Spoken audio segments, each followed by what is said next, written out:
Man, what a privilege to be known by the one true God. It really is like there's not words to describe the honor of knowing Christ and being known by Him. And that really is our prayer for you guys each and every week. Like, we don't just say those things. It's not just lip service. We beg and we plead with God to draw those of you in who don't have a relationship with Him so that you can know the honor and the wonder of what it is to have a relationship with God, to have your life transformed. So we're praying and expecting that to continue to happen and to happen tonight through His Word. 2 locations, Mark chapter 6 and Luke chapter 7. I've never been much for academia. Just a personal confession tonight as we get started. It's not that I couldn't do it. I made good grades. I didn't have to struggle. I didn't have to scratch. I didn't have to fight my way through it. I could do academia and I could do it pretty well. It's just that I never enjoyed it. The thought of papers and projects and discussion boards and exams and just, I couldn't stand it. And I want y'all to know that every single year, it gives me such great joy when you guys come back to start a new school year in August, the reality that you're here and that I don't have to go to school with you. I do not envy you in one bit that you get to go and do all those things that I could never stand. There's a reason why I won't go back. Like, I went and got my master's degree. It was awful. I went through seminary to be able to do this job, and it was terrible. I love studying. Like the subject matter was good. Even if the subject matter is good, like, I still just couldn't stand like the papers, the readings, and essays. I'm just like, oh, I can't stand that stuff. I know some of you probably really enjoy it. That's fine. That's awesome. More power to you. I'm just telling you, I couldn't stand it. But there were some subjects that I just naturally seemed to excel at. They came easy for me. And one of those in particular was English. Even more specifically within that subject was writing. For whatever reason, I've always had a natural proclivity for writing. That being said, don't come up to me after tonight and ask me to write your paper for you.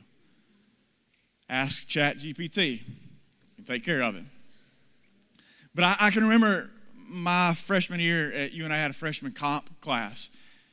And one of our first assignments was an essay assignment. And so our professor told us, you need to come in here tomorrow and be prepared to write either a narrative essay, a descriptive essay, an expository essay, a compare and contrast essay, an argumentative essay, or a persuasive essay. And you're not going to find out which one it is that you're going to be writing until you get here that day. It'll be on your desk. You'll flip the card over.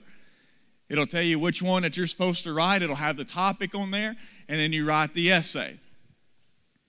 I ended up with a compare and contrast essay. Are you familiar with that? Does anybody have any idea what that is? Okay, some of you do. Compare and contrast essay. It analyzes two subjects by comparing them, contrasting them, or a combination of the two. I made a 99 on that paper. And she said that the only reason that she didn't give me a 100 was because she didn't feel like she could give a 100 to a freshman on their first ever college paper.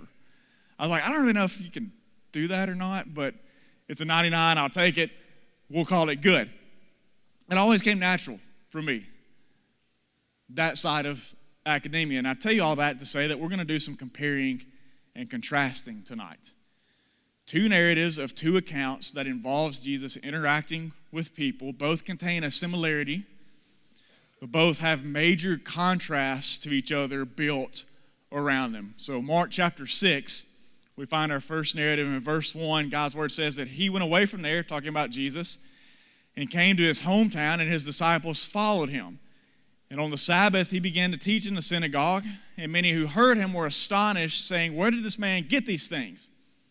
What is this wisdom given to him? How are such mighty works done by his hands? Is not this the carpenter, the son of Mary, and the brother of James and Joseph and Judas and Simon? Are not his sisters here with us? And they took offense at him. And Jesus said to them, a prophet is not without honor except in his hometown and among his relatives and in his own household. And he could do no mighty work there, except that he laid his hands on a few sick people and healed them, and he marveled because of their unbelief. And he went out amongst the village teaching. Now over to Luke chapter 7. Second narrative, Starting in verse 1, God's word continues. After he had finished all of his sayings in the hearing of the people, he entered Capernaum. Now a centurion had a servant who was sick and at the point of death, who was highly valued by him. When the centurion heard about Jesus, he sent to him elders of the Jews, asking him to come and heal his servant. And when they came to Jesus, they pleaded with him earnestly, saying, he is worthy to have you do this for him, for he loves our nation, and he is the one who built us our synagogue. And Jesus went with them. When he was not far from the house, the centurion sent friends, saying to him, Lord, do not trouble yourself, for I am not worthy to have you come under my roof. Therefore I did not presume to come to you, but say the word, and let my servant be healed. For I too am a man set under authority with soldiers under me. And I say to one, go, and he goes, and another, come, and he comes, and to my servant, do this, and he does it. And when Jesus heard these things, he marveled at him. And turning to the crowd that followed him, said, I tell you, not even in Israel have I found such faith. And when those who had been sent returned to the house, they found the servant well. Turn to somebody next to you and tell them, tonight is going to be marvelous. It's going to be marvelous. I want to speak from the subject of two marvels.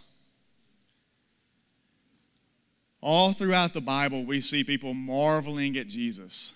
Marveling at his teachings, marveling at his miracles, marveling at the works that he performed, but only twice do we see Jesus being described in a state of marvel. We just saw both of those instances. And what's immediately striking to me is the thought of what could cause Jesus to marvel. How can Jesus encounter something that fills him with wonder? How can Jesus encounter something that fills him with astonishment? He's Jesus. I mean, we're talking about the one who was there at the dawn of creation as it's spoken into existence. We're talking about the one who was there when light burst forth and when stars and planets were hung in the sky and galaxies were formed and oceans were scooped out and when man was first given the breath of life. We're talking about the one whose dwelling was and is in eternal glory, where he is ever praised and magnified, and yet here he is on the earth and he's marveling. He's taken aback by something. What's the root of Jesus' marvel?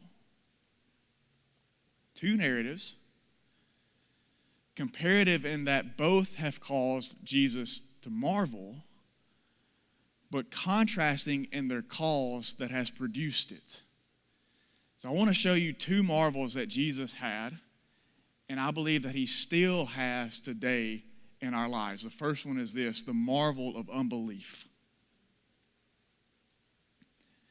In Mark chapter 6, this first instance where we encounter Jesus marveling, he's doing so in response to the unbelief of the people. But it's not just any people that are unbelieving of him. It's his own hometown. It's his blood kin and his relatives that are unbelieving in who Christ is, who he claims to be, and the things that he has claimed to come and do. And at the end of the narrative, we see that when all is said and done, Jesus takes a step back and he marveled because of their unbelief. So in Jesus' hometown, it was shocking to him that these people refused to believe in the truth of who he is in spite of all that he had taught them, in spite of all the things that they had seen take place by the work of his hands. They still chose to not believe in who he was, and it caused Jesus to marvel. It caused him to be filled with wonder. It caused him to be astonished, to look at these people and think, how can you still don't believe? How?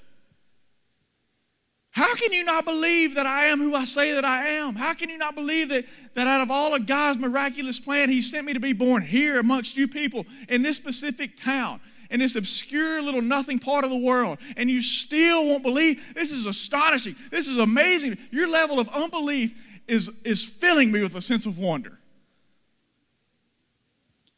There are some elements present that built up to this marvel moment that Jesus had, and I think they're worth taking note of. The marvel of unbelief. Look at this element. Unbelief evicted Jesus. What you need to know is that this is a return trip to Nazareth for Jesus. It was indeed his hometown. As a matter of fact, verse 1 tells us that it says he went away from there and came to his hometown.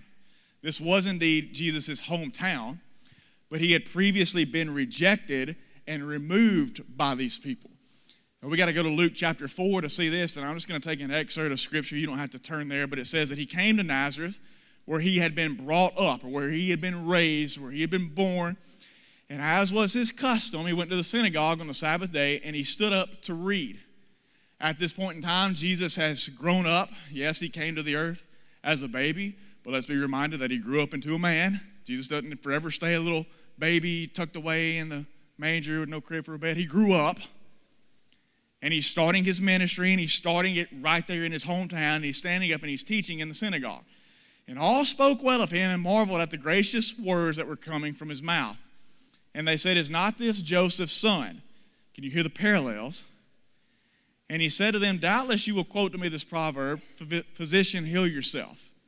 What we have heard you did at Capernaum, do here in your hometown as well.' And he said, 'Truly I say to you, no prophet is acceptable in his hometown.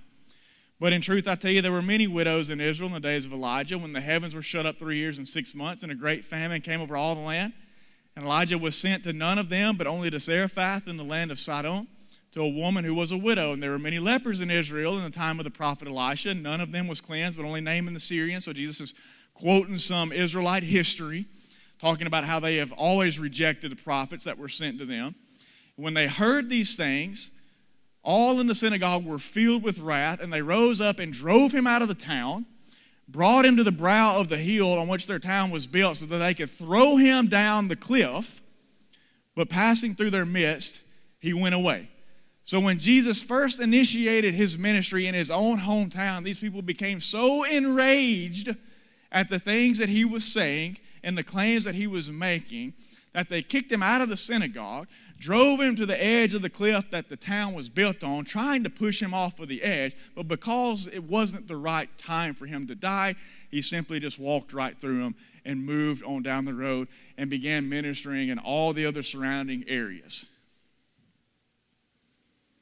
Upon threat of death, these people evicted Jesus from his own home, kicked him out. They openly and boldly declared to him that they didn't want him in their lives. But here we are a year later, and Jesus has returned. What an act of grace.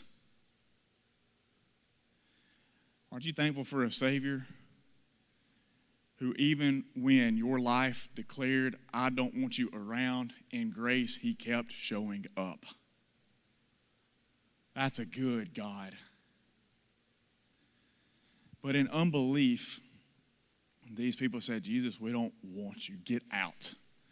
They evicted him. Their unbelief also insulted Jesus. So he began teaching again. Some familiar things began to show up in this narrative once more. The people, once again, they marveled. They were astonished at what Jesus was saying. Who is this guy? Where did he get such great wisdom? Where did he find such authority in his teaching? And how does he perform such miracles? How does he perform such mighty works? And then they sarcastically began to answer their own questions. If you go and look in verse 3, it says, "Is not this the carpenter?" So they've already said this once before. Is not this Joseph's son? But the insults get a little bit deeper this time. Is not this the carpenter? Is not this the son of Mary, and the brother of James and Joseph and Judas and Simon? Aren't those his sisters right over there? So they sarcastically begin to answer their own questions. And it's sarcastic in the sense of the titles that they're giving Jesus. Is this not just a carpenter? In other words, he's just a trade guy. He's just a commoner. This is the same guy. This is the same guy that we saw running around in Joseph's shop for 30 years. We watched him grow up. He's just like any one of us. There's nothing special about him. This guy's just average. He's like the rest of us. So why is he doing such great things? Why is he making such great claims? And on top of that, they even took a shot at his family. They said, "Is not this the son of Mary?" See, back in those times, it wasn't culturally acceptable to say that somebody was the son of their mother. You said that they were the son of their father. And so where this is a dig at is that these people are basically making the assertion that, is Jesus not even possibly illegitimate? I know the rumors that circled around town when Mary all of a sudden got pregnant out of wedlock. And as Jesus is in his hometown, these people are beginning to take a shot at his personal character. Is it not this? Is this guy like it? Is he not even an illegitimate child? The son of Mary? We don't know who his dad is. Aren't those his siblings? Isn't he just like one of us? And the text tells us, I think it's crazy to see how the text lays this out. It says that they took offense at him. You think people still don't get offended at Jesus today? They took offense at him and they began insulting him, because once offended, we seek to offend. Offended people will offend people. In other words, they thought that they knew Jesus. Come on, we watched this guy grow up his whole life. The most spectacular thing we ever saw him do around here was build a rocking chair. Who is this guy? Why does he think he's somebody? Why can he come in here with such authority? Why can he call us out and say that we need to repent and that we have sin, that we reject prophets? Like, where does he get the gall to come in here and say these things? And he's nothing special. So they began insulting him all over again. Offended people say offensive things. These people, in their unbelief, they not only evicted Jesus the first time that he came around, they insulted him the second time that he came around. And then in their unbelief, it led to this next element where it prevented them from seeing miracles.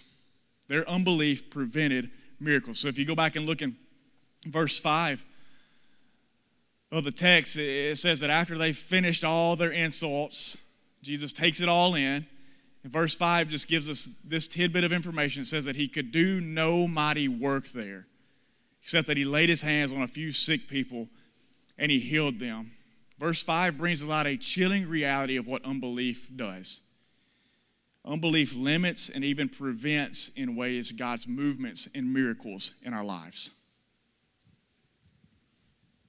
There was so much that Jesus wanted to do among those people. There were so many mighty works. There were so many great things that he wanted to do amongst them. Works of healing, works of restoration, works of transforming souls, changing destinies, the revival of a city and a region, but it all never happened because of the unbelief of these people. As a matter of fact, verse 5 says that all they got was just the healings of a few sick people.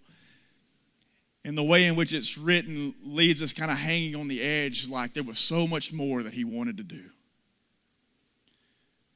But because of their unbelief, he could do no mighty works amongst that place. All they got was a healing for a few people. And when it was all said and done, Jesus took a step back and looked at their unbelief and he marveled over it. He was astonished by the level of unbelief that he found present in that place. First marvel. Second marvel is the marvel of faith. Compare, contrast. In Luke 7, in this instance, we once again encounter Jesus in a moment of marvel. But this time, it's been brought about in response to a demonstration of faith. This Roman centurion has reached out to Jesus for help on behalf of his sick servant, and just like there were elements present that built up to Jesus marveling over the unbelief of the people in his hometown, there are elements present here that built up to his marveling over the faith of this Roman centurion. So I want you to watch the contrast. Faith invited Jesus.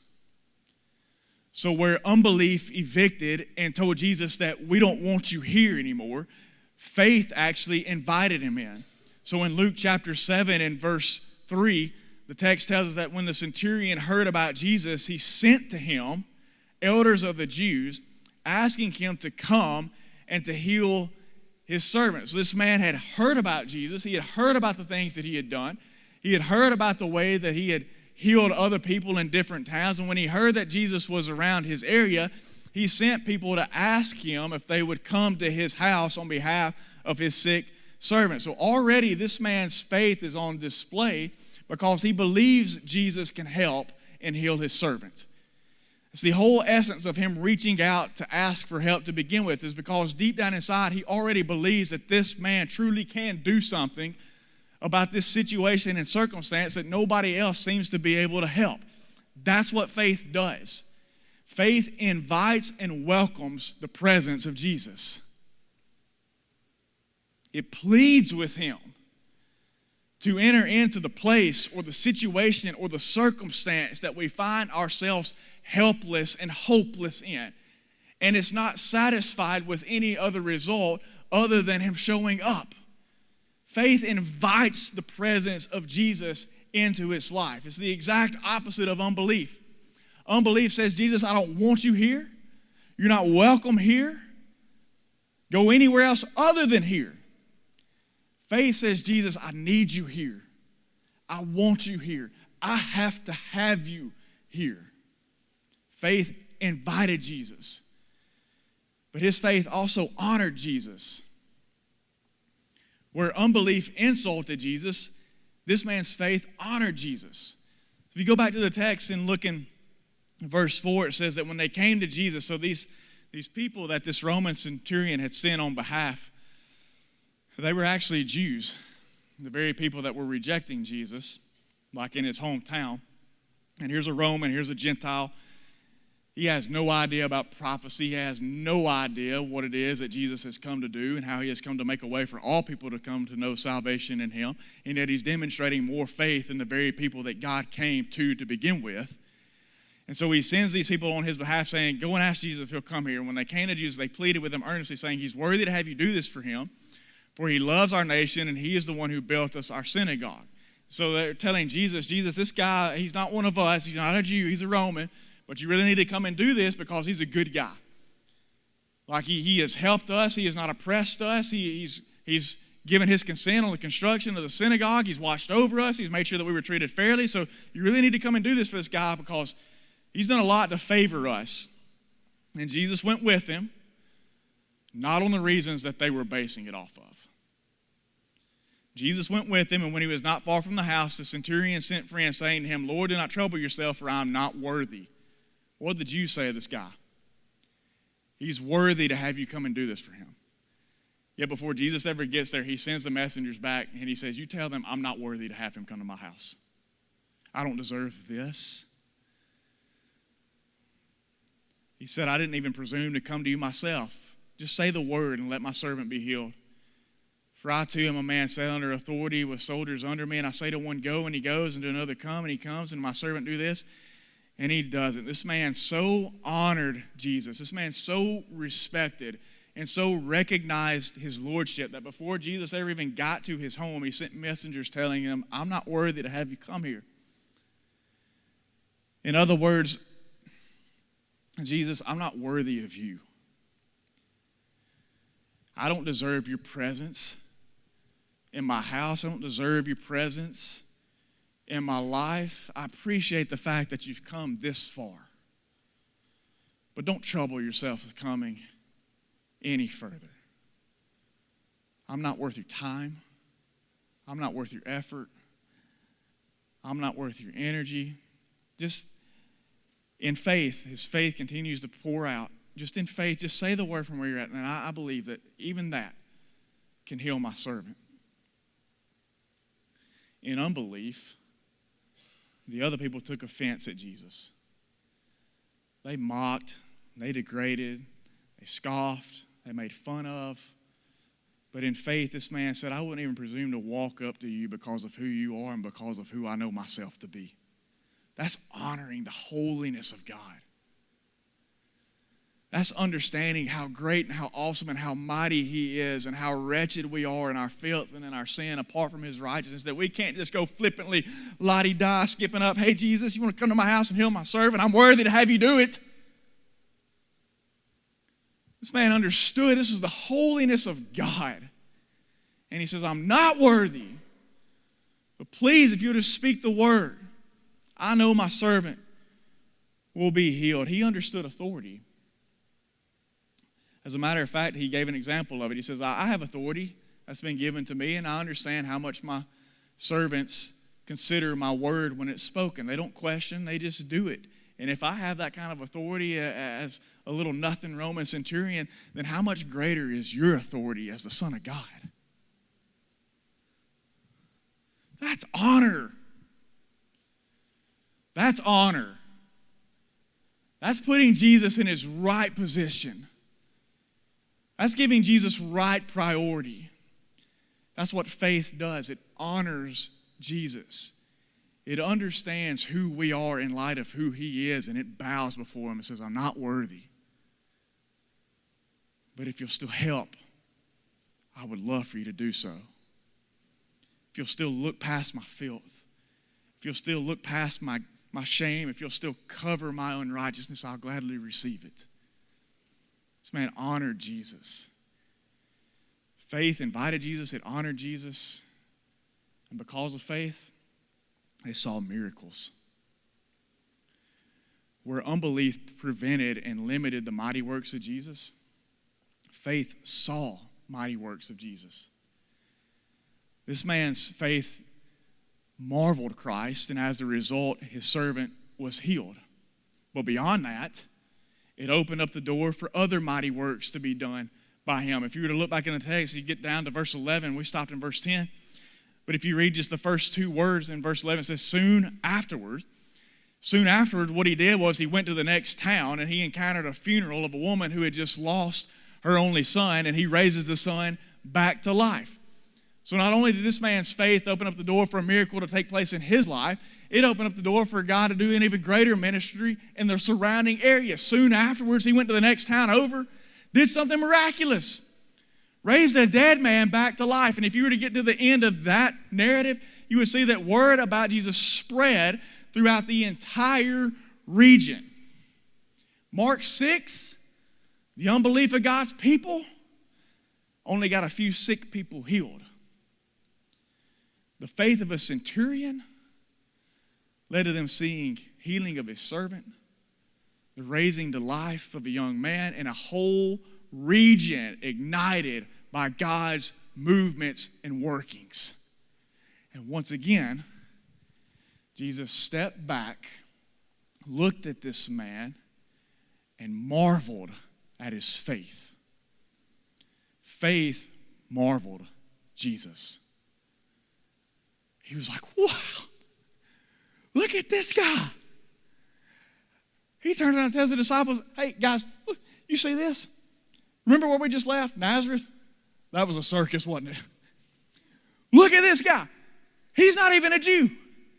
He's a Roman. You see his faith? Wow. This is astonishing. This has filled me with a sense of wonder. I never thought I would see something like this amongst someone like him. This is a moment of marvel for he looked at him and he marveled over the faith that he had. Two marvels. Two. I believe Jesus still looks at us and marvels today. The question is, which one is the source of his marvel in our lives? Is it faith or is it unbelief? As Jesus looks down upon each and every individual soul in this room tonight, mine included, what does he marvel at? Does he marvel at our faith in him? Or does he marvel at our unbelief? Because here's my fear, guys. I fear too often he marvels for the wrong reasons. I feel that far too often that like his own people, he sees others today that know all about him.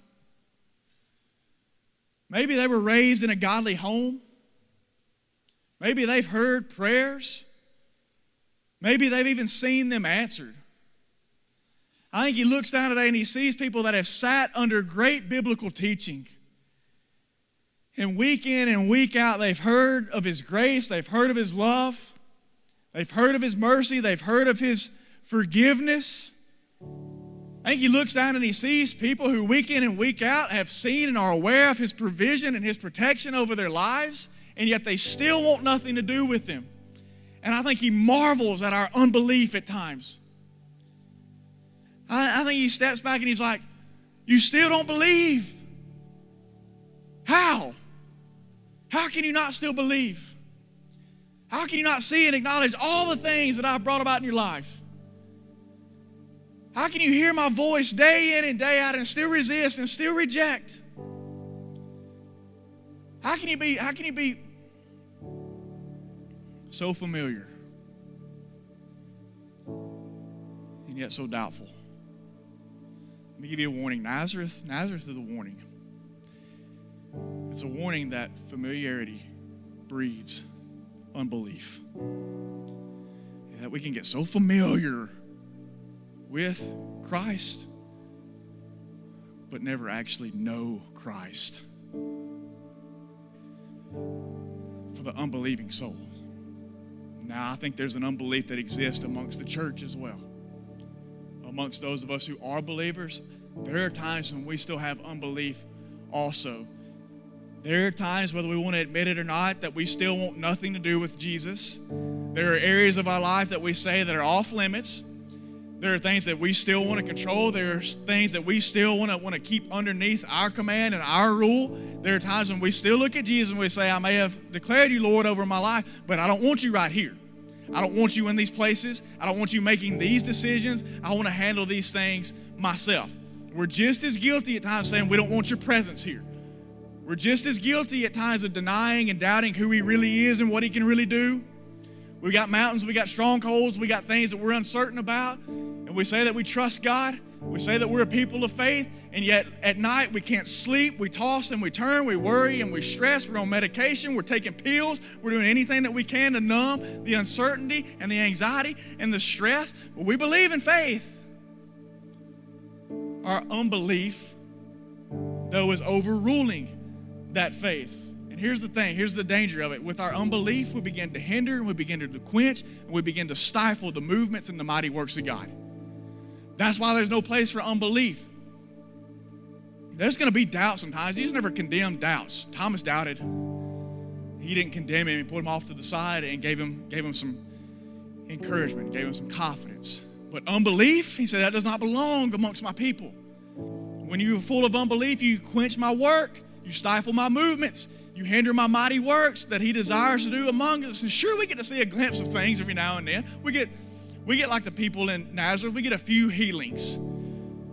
But Jesus stands ready to do so much more. If my church would believe, if they would get rid of the unbelief, there are so many more things. There are so many great works. There are so many mighty things that I want to unleash. There are so many healings I want to bring in their life. There's so many restorations from past pains that I want to bring. There's the revival of a city, a region, a school, a campus, a family, a dorm room that I want to pour out. Just believe, have faith. Instead, he marvels, I can't believe they just won't let me. I can't believe that they still don't believe. Unbelief. Or, good news is there's two. Will he marvel at our faith? This is what I'm calling us to tonight. I want him to look down upon our lives and see a faith that invites him, that pleads with him to come and enter into our lives, filling all the places of our hearts with his presence. I pray that he would look down and see a faith amongst us that would honor and recognize his lordship, knowing that he holds all authority and that there is nothing impossible for him to do. I want him to look down and see a faith that says we want to see the miracles. We want to see the mighty works. We want to see the dead and lost souls be brought to life. We want to see things that we never even imagined or thought could take place. We want to see you, God, revive our city. We want to see you revive our campus. We want to see you revive our region. We want to see you revive our nation. We want to see you revive this world. Will he look down and will he see a faith amongst us that leaves behind comfort and preference, that leaves behind selfish ambition and desires in order to pursue his calling and his plans and his purposes? A faith that trusts and calls out to him in the midst of suffering and difficulty and a humility that comes to him, defying all odds of whatever generational raising that lacked faith that you grew up in, that says, I'm still going to come. I'm still going to believe. I'm still going to trust. I think if God would look down upon his church and see that kind of faith, he'd go, wow. That's what I've been looking for. I've been looking for a group. I've been looking for a church. I've been looking for a body who would say, you know what? I forsake everything to follow you. I think Jesus marvels over those things when he sees them in our lives. When he sees college students say, you know what? I'm not going to live for this world. I don't care about fortune or fame or status. I'm not going to pursue a career just because it has some kind of notoriety. I'm going to lay my life down on the altar before Christ and say, wherever you lead, I'll go. For any one of you guys to do that in this modern day is a marvel in a world that tells you to do you and get yours.